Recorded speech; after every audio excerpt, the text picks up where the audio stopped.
I am Dr. Subhashanta Chatterjee. I am presently attached to the Apollo Hospital, and today my topic of discussion is, in a nutshell, mostly treatment and overall management of ankylosing spondylitis.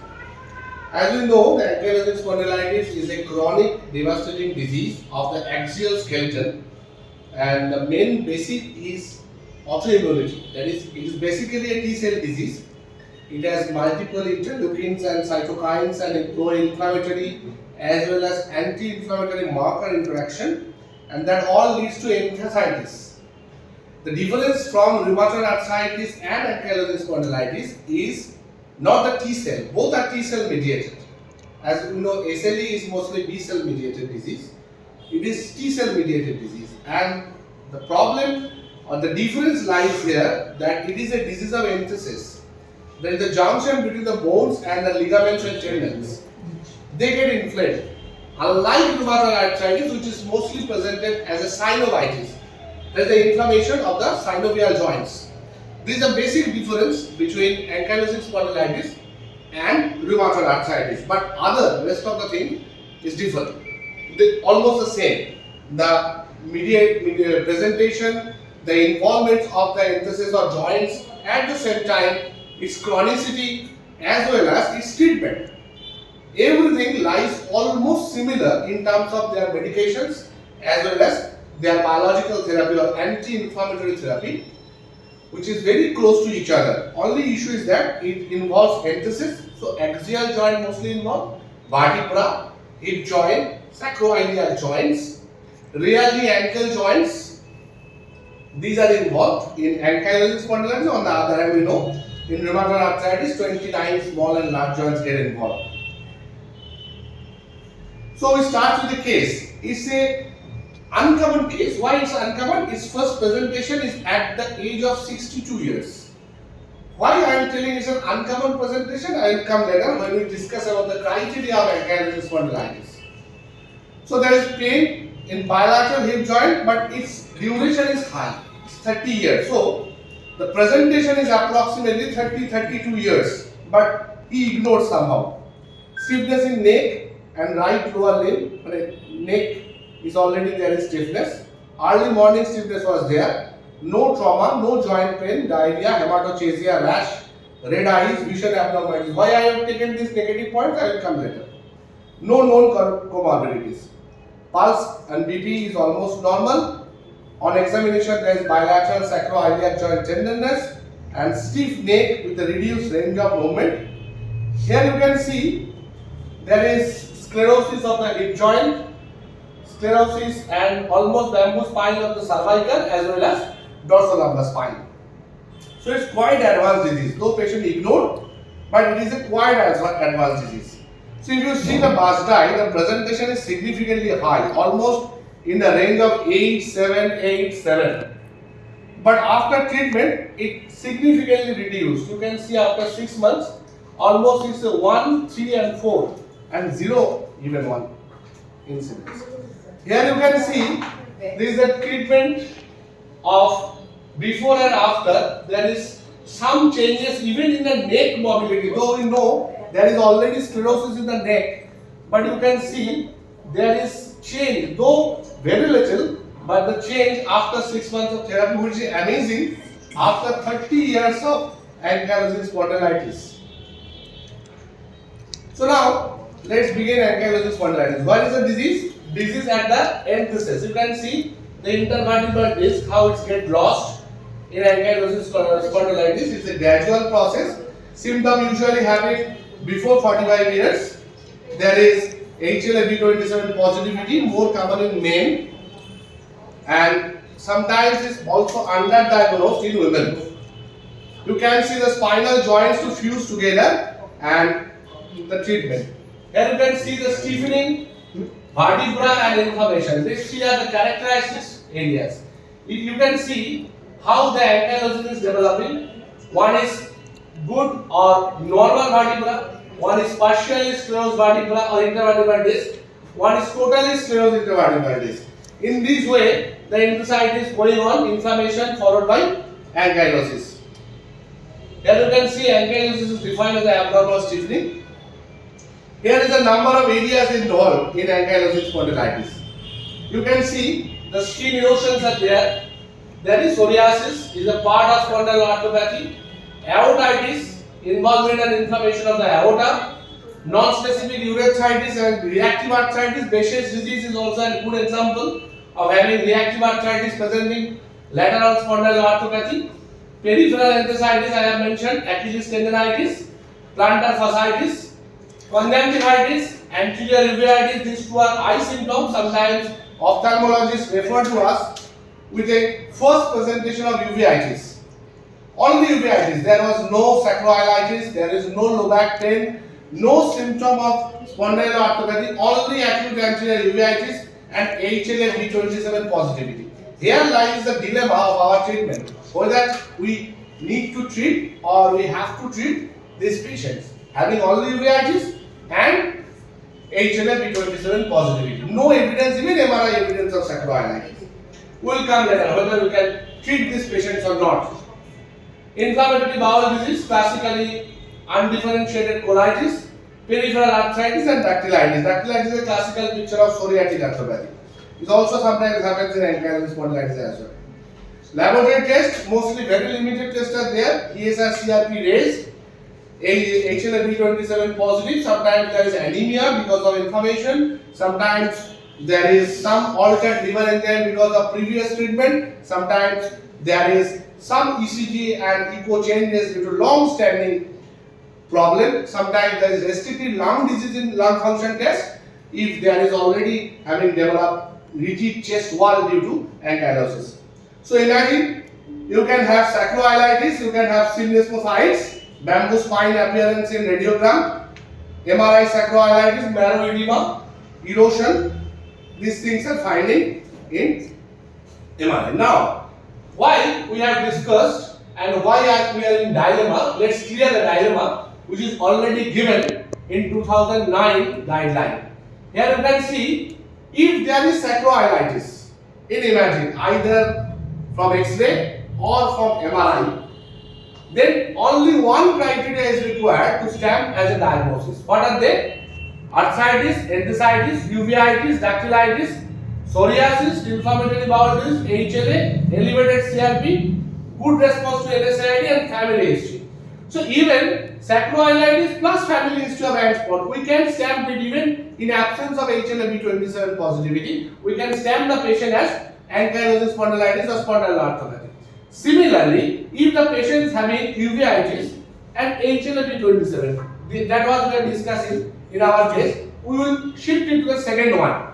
That is HLA-B27 positive plus two other features. What are they? Say uveitis or say raised ESR or CRP.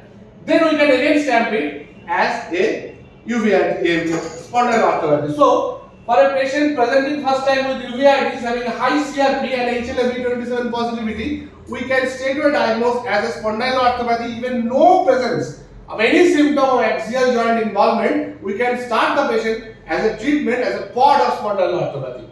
There lies the beauty of latest guideline.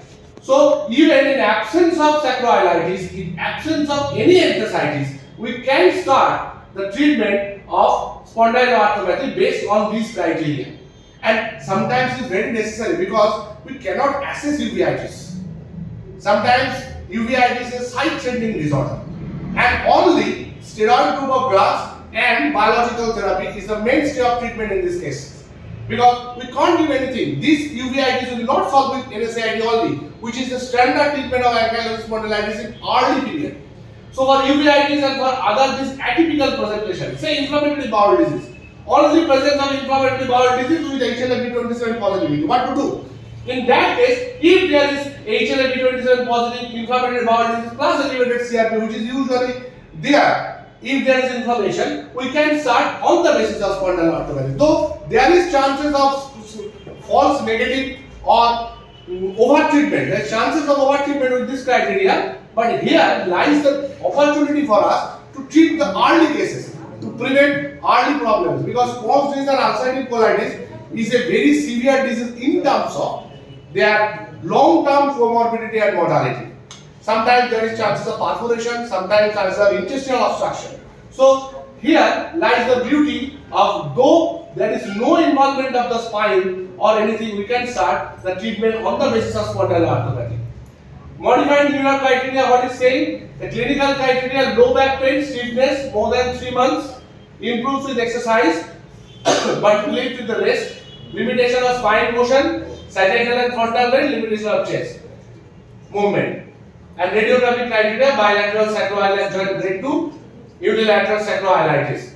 And the grading of the radiographic sacroiliitis, you can see the grade 0 is normal, 1 is a suspicious changes, 2 is a minimal abnormality, grade 3 is a equivocal abnormality, moderate or advanced sacroiliitis, and severe abnormality, total ankylosis, is a grade 4. Now mechanical pain, what are the differentiation with the inflammatory low back pain and mechanical low back pain? As we have mentioned, that age of onset is less than 40 in inflammatory low back pain. Type usually insidious, symptom usually more than 3 months, morning stiffness is more than 1 hour, nocturnal pain is usually frequent. Early morning stiffness and nocturnal pain is a hallmark of ankylosing spondylitis. Patient often says it's very difficult to wake up from the bed, particularly in midnight during washroom. Effect of rest is exacerbation, back mobility, loss in all planes, and alternative buttock pain because of the hip involvement sometimes, or even sacroiliitis can cause this sort of pain. Now here is a special article where 2019 update of American College of Rheumatology Association Research and Treatment. Here it says the active disease definition is disease causing symptoms at an unacceptable bothersome level to the patient and judged by the examining clinician due to inflammation. Active disease means there is presence of inflammation. Stable disease, disease that was asymptomatic or causing symptoms but to an acceptable level as reported by the patient. A minimum of 6 months is required to qualify this clinical stability. Primary non-response, when there is absence of clinically meaningful improvement after 3 to 6 months of treatment initiation. And treatment initiation usually with NSAIDs. So even with NSAID, if we find after 3 to 6 months there is no improvement, clinical improvement, we say it's the primary non-response.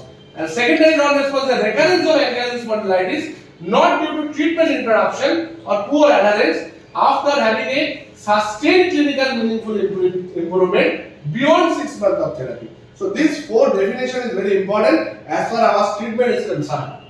Now let's come the therapy. We learned about the criteria of Ankylosing. We learned how we can diagnose spondyloarthropathy, how can investigate spondyloarthropathy, and how can initiate treatment of ankylosing spondylitis. Now, how to start treatment? Say active AS. I have already mentioned the definition of active AS, axial disease. So let's determine additional disease manifestations. Whether there is peripheral arthritis, whether there is uveitis, then NSAID will be continuous or non-preference to NSAID.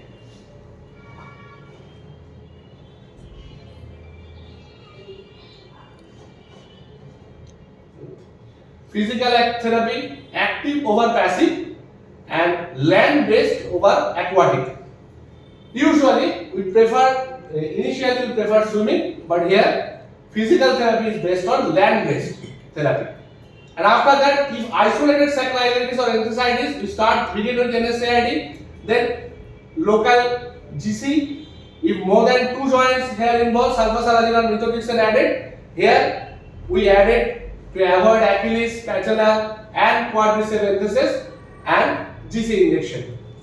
Here is the general active management of therapy. Now second line. If active despite of NSAID, we start biologicals. And biologicals to begin with, we have 2 choices. One is TNF alpha. This is TNF alpha antagonist, and secukinumab and ixekinumab. So if there is recurrent uveitis or ankylosing spondylitis or IBD, we should do TNF monoclonal antibody therapy, and along with that we have to assess the spine and pelvis MRI.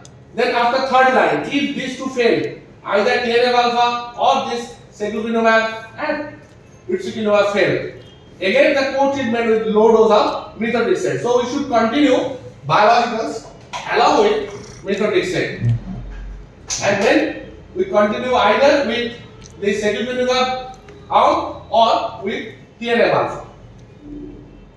Now let's see. If the patient is stable, NSAID on demand followed by physical therapy. Other additional manifestation, severe kyphosis, sometimes avoid spinal osteotomy, spinal fusion or advanced osteoporosis, avoid spinal manipulation, advanced hip arthrosis, there needs total hip arthroplasty. Stable enhancement on biologics, against distribution of biologic, against biologic tapering in a standard approach. I will go to the standard approach. Stable AS on NSAID or NSAIDs, continue TNF alone, stop NSAIDs. Because NSAIDs having long-term side effects, particularly renal involvement. So, if patient is satisfied with TNF alpha antagonist and NSAIDs both, we can stop NSAIDs if the disease is stable. We should continue TNF alpha. Stable AS on TNF alpha and oral molecule. Oral molecule means JAK inhibitors. We will come to that. Sometimes we have to give TNF alpha as well as JAK inhibitor in these patients. So then we can continue TNF alpha alone. We can stop JAK inhibitors. Stable AS on TNF alpha. If originator TNF alpha do not switch to biosimilar and normal TNF alpha. As you know, the Humira is the main drug that TNF alpha antagonist, tumor necrosis factor alpha antagonist. But there is biosimilar. For reducing the cost, there is different companies, they make or discover biosimilars. They are molecularly same, but their efficacy is little bit less as compared to the mother drug. So biosimilar not to be given in an originator TNF alpha. Sometimes they have some treatment failure if we change from the original TNF alpha to the biosimilar. Again, co-treatment with low dose methotrexate sometimes recovered. Now this is another approach, is a phase 1, phase 2 and phase 3 approach, and you can see the recommendation of management of axial spondylosis in 2022 update that starts with NSAID, initiate maximum tolerated dose, and NSAID is best preferred is naproxen. Etoricoxib also used, should be avoided in cardiac patients. Etodolac having a promising response, but again it's less, it reduces less pain in our experience. Aceclofenac is okay, but again we have to be cautious in this way. But naproxen works very well, and indomethacin now better to be avoided, though it's most frequently used in NSAID in ankylosing spondylitis, but it's not so much recommended nowadays. Physiotherapy can be given. Education, these are the side by side. We have to ask the patient to stop smoking, because smoking not only harmful for the lung, but it also jeopardizes ankylosing spondylitis treatment. Ankylosing spondylitis treatment hampered because of presence of nicotine in blood. So sufficient response in 2 to 4 weeks, we can continue NSAIDs. If not, then if there is peripheral symptoms, we should consider sulfasalazine and local glucocorticoid injection. Say ankle get involved, say knee get involved. In that case, we can give local glucocorticoid injection and sulfasalazine. Then if there is axial involvement, then we should go for biologics or our CS biologics like tofacitinib group of drugs. If there is a good response, it should be continued. If there is no response, then re-evaluation of diagnosis, whether we are doing with something else, because ideally most of the patients responded well with the biological therapy, either with TNF alpha or IL-17 like ustekinumab or secukinumab. And phase 3 re-evaluation followed by switch to biologic DMRD. We can shift from TNF alpha to IL-7 or to JAK inhibitor, those available resources. And then again, if patient is in remission, we should continue. Other analysis can be tried. So how to initiate biologics we have already discussed, and this is the different armamentarium of JAK inhibitor and axial spondylosis treatment. You can see how interleukin 17 works, how TNF alpha works, and how JAK inhibitor acts. So here, leading to the main pathophysiology of synovitis, cartilage damage, bone destruction, bone formation, and ankylosing. Here you can see the IL-17, how it causing ankylosing. You can here see how IL-17 causes this, TNF alpha causing this bone destruction. You can see TNF alpha and causing the cartilage damage and synovitis, and so IL-6. So here lies the problem or the inflammatory cascade, and here lies the solution. How TNF alpha works in which areas, how JAK inhibitor works in which areas, how interleukin 7 inhibitor like selukinumab works in which areas. In this way, we can prevent the inflammation and the damage due to inflammation. Upadacitinib is another approved, baricitinib is also approved. So these are the different JAK inhibitors available. So what is our take home today? We have our patients, we have our treatment. Both are up to date, both having significant options, but we have to treat it early. We have to prevent synovitis, sacroiliitis, and leading to the damage in the abscesses. So we have to treat these patients early, even though patient having no clinical symptoms sometimes presented with some other systemic manifestation, as we have discussed, like uveitis, like inflammatory bowel disease. We should start or we should initiate the therapy to those patients to prevent their axial problems, enthesis, to prevent their long-term comorbidities and complications. Thank you for hearing.